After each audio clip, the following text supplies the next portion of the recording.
अरघ के बेरी सूरज देव उगी भइले अरघ के बेरी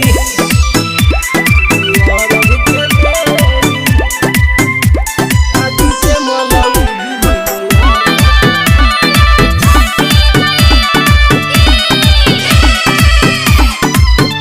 बाबा दीही दर्शन मन करी न थोर बोले लागल कोयलिया कहे हो गइल भोर आई ना जल्दी से लाली देखाई ए दीनानाथ जी अब ना देरी लगाई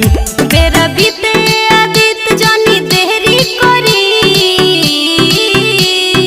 होता सुबेरी काहे करिल देरी आदित्य मल उगी भइले अरघ के बेरी सूरज देव उगी भइले अरघ के बेरी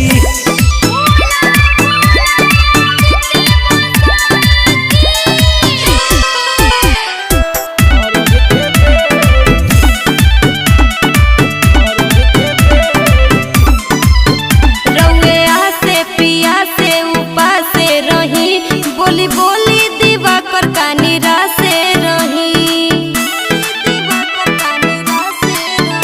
होके रथ पर सवार भास्कर जी आवत